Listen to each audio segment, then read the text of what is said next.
So as you can see here, we have got a class, we have got a Java file here named ForLoopDoWhileDemo.java. See, I have typed out this code in a notepad and saved it as ForLoopDoWhileDemo.java in the uh, bin folder of Java JDK in C drive.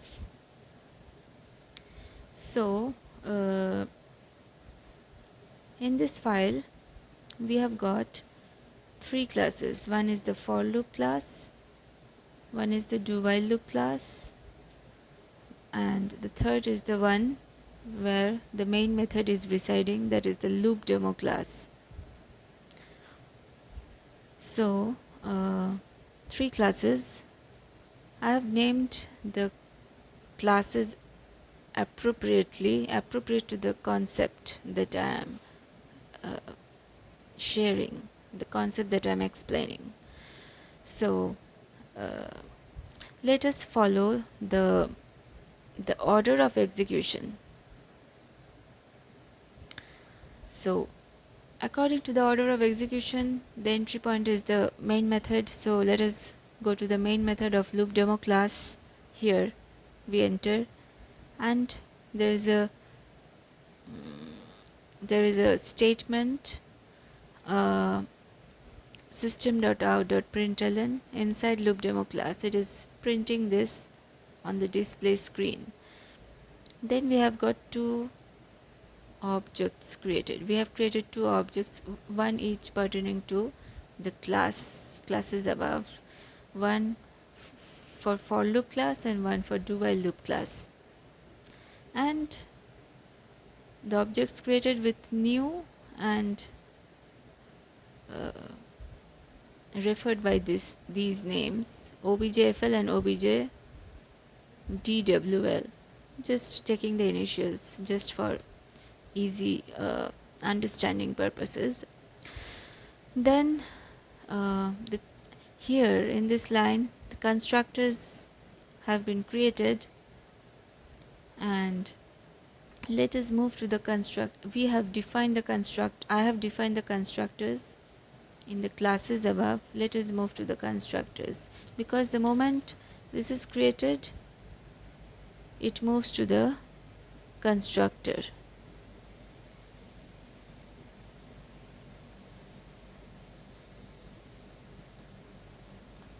It invokes the constructor. So here we have got this constructor here, inside this class, this public for loop. So one thing I would like to say is, this coding, as you see, I have written this line not in a new line, in a new line of this page. I have written it in all in one line. You see the braces. This is perfectly correct. This is perfectly correct, technically correct. It will compile, but we follow separate lines for easy maintenance of code and understanding. But I wanted to explain this to you, that this is technically correct. We can write it like this in one line. We can write this int x equal to 10 here also. No issue with it. What will be an issue is not to place the semicolons at the proper places where the statement should be terminated. So if I write here int x equal to 10, I need to put a semicolon here. If, say, I leave the semicolon here, I just write int x equal to 10 here, then also it is technically correct.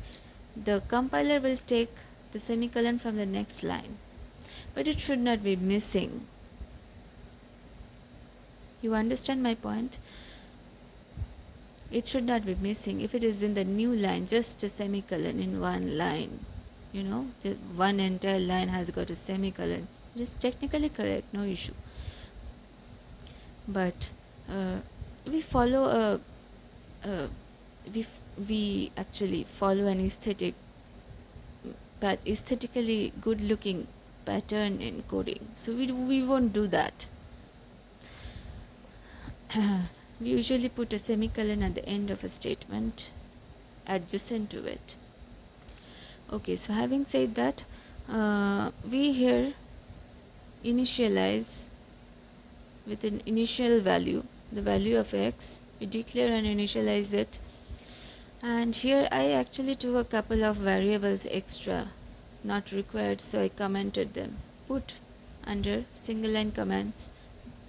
There is no issue. You can simply initialize it. I mean, you can remove the comments, then also no issue, but I commented it out. Okay, so now starts the for loop. Remember that we are inside the constructor of for loop class. It is all this coding is inside the constructor, so it is getting executed as the object was created. So here starts the for loop,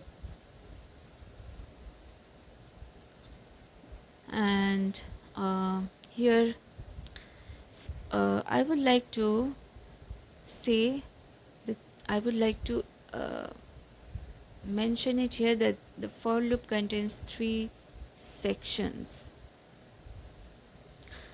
The initialization part, the condition part, and the increment part, each separated by a semicolon.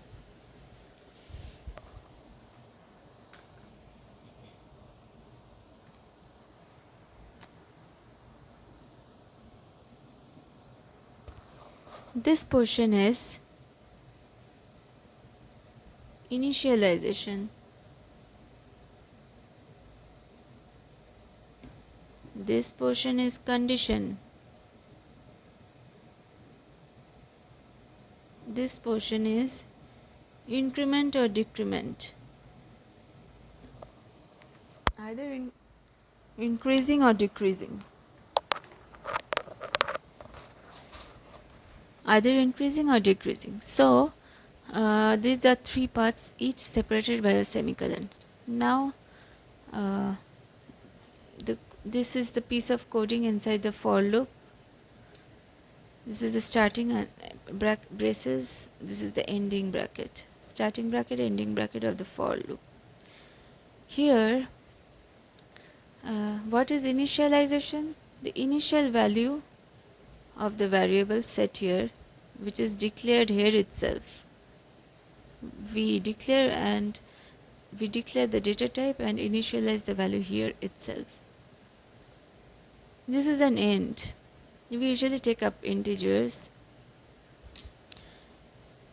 Then it will check a condition here, that whether it meets this condition. If it meets this condition, if the value of this variable meets this condition, it will move on to the coding inside the for loop. It will execute the statements in the loop, and after it executes the last statement of the for loop, it comes back here to this part, increment, decrement. It increases or decreases. I mean, I plus plus means I equal to I plus 1. This is a syntactical way of representing I equal to I plus 1. It can be I minus minus also, means I equal to I minus 1. Here it is increment, so it increases the value of I from 0 to 1. Now it will again check whether 1 is less than equal to 10. Yes, it is less. So it will again execute this code, and then again it will increment here. 2 is less than equal to 10. Again it will execute. As it is true, it turns out to be true. Condition if true will execute. When condition is false, it will come out of the loop, come out to the immediate next line of the loop. So here, as you can see, it will keep executing until when I is equal to 10. The last time the loop will execute, 10 is less than equal to 10. Yes, less than or equal to 10.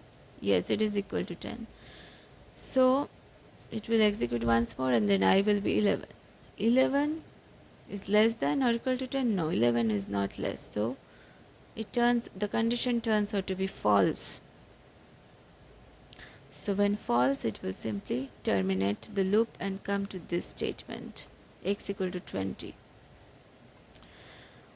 Okay, so that is how a for loop runs. So how many times this loop ran? 11 times, starting with the value 0, 0, 1, 2, 3, 4, 5, 6, 7, 8, 9, 10, 4 plus 4 plus 3, 11, right? 11 times the loop ran. And what was the code inside the loop? System.out.println. I am printing the value of I. This will help you understand that how the loop is running. I and x here. I have taken a random x integer here that I've declared and initialized this x here, and I'm doing a decrement x equal to x minus 1. So first time the value will be 10. Next time the loop executes, it will be 9. It will keep decreasing. 9, 8, 7. Each time the loop executes, it will decrease by 1. This means x equal to x minus 1. I've commented it out. I've commented and written it down to explain to you. So each time the loop runs, value of x decreases to, it will go like this: 10, 10, 9, 8, 7. For each value of I. When I is 0, x is 10. When I is 1, x is 9. When I is 2, x is 8. Like that it goes. And when it comes out of the loop, I have assigned it 20, and outside the loop I have printed this value so that you understand the flow and how looping is how the looping is executing, how the values are changing within loop and outside loop. So when x is 20, it will print here 20. Two statements I have written to display for loop, and so this was for loop. This was the constructor. This is the braces of the constructor here, and this brace is for the class. So all executed within the constructor as the object created.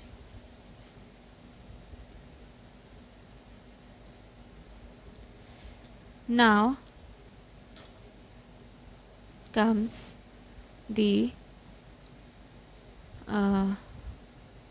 DoWhileLoop, this class.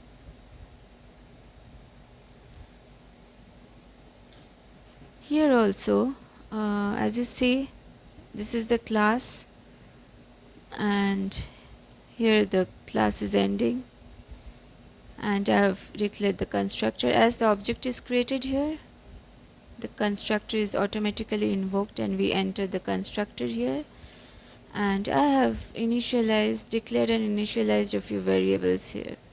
Then I print explaining DoWhile. I am printing the initial value of x, which is 20, that I have assigned here, that I have initialized. Then starts the DoWhile loop. Do this. This is the starting braces of do, this is the ending braces of do. While condition. This is the condition.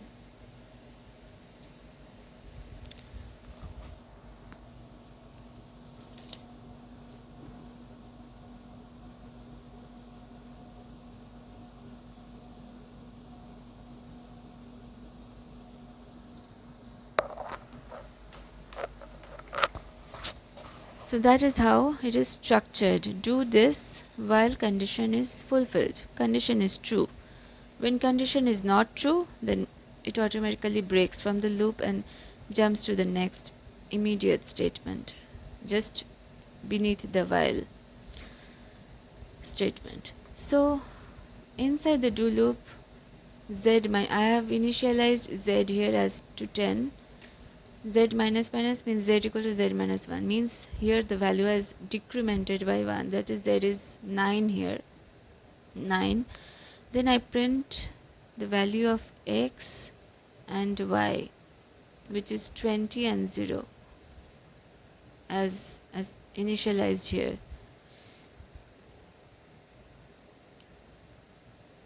Then x minus minus means 20, x equal to 20 minus 1, and y plus plus, y equal to 0 plus 1. So x will be 19, y will be 1. Okay. And while condition, while z is greater than equal to 0,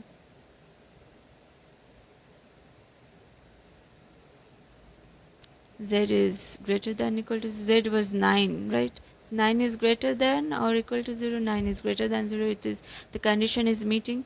So again it will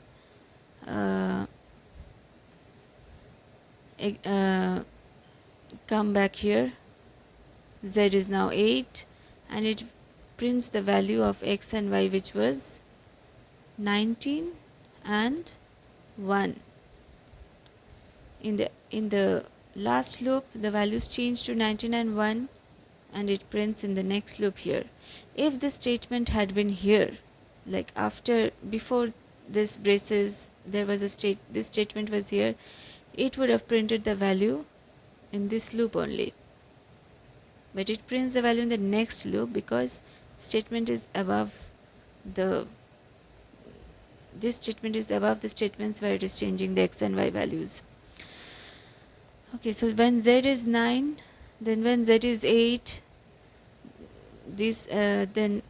when z is 8, again it prints the values of x and y, then x again decreases to 18, y increases to 2, 18 and 2. While z is greater than equal to 0, 8 is greater than equal to 0, condition is met, so again it moves to this statement and z is decremented to 7 here. Values of x is 18, value of y is 2. Like this, the condition, this exit goes on and on until z value reaches 0. The condition is checked here. Z is 0 equal to 0. Yes, condition is met. So once more the loop runs. One more time the loop runs and prints the last values of x and y. It decreases, x is decreased, y is increased by 1. Then value of z is minus 1, which is greater it comes to the condition part, that minus 1 is greater than or equal to 0. Neither of the conditions are met, so it breaks from the loop and jumps to this statement, and the value of z is printed here. I print the value of z for you to understand, to help you to understand, and outside DoWhileLoop I print. So how many times the loop ran? With the initial value of 10, 9, 8, 7, 6, 5, 4, 3, 2, 1, 0.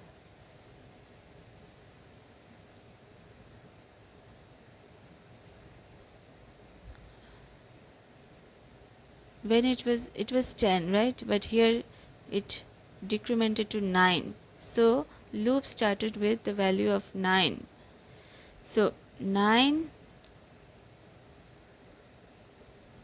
it is checking here 9, so not 10. So 9, 8, 7, 6, 5, 4, 3, 2, 1, 0. then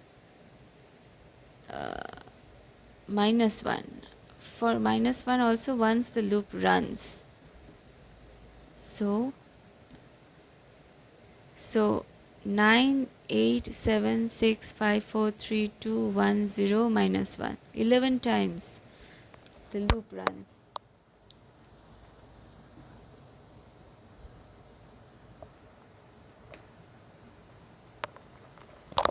So this was looping.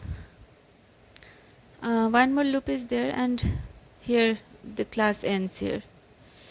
Okay, so this also was, all this coding was inside do while loop constructor that gets executed, then control transfer to here. There is no statement here, this braces ending the class. And one more thing I would like to say, that you when you save the file, you save it in bin folder, then from command prompt you execute this command. You type out this command and press enter. Javac ForLoopDoWhileDemo.java, this is the name of the file, and press enter. .java, and then press enter. And then if all your syntaxes and coding is correct, it will correctly compile and blink in the next line. And then you type Java LoopDemo, the name of the class which contains the main method here. This is the name of the class, contains the main method. So you type here Java LoopDemo and press enter to execute the code. This is for compiling. Java C means compile, Java compiler, and this is Java, the interpreter executing the code. So in the next video I am covering the third loop, which is while loop.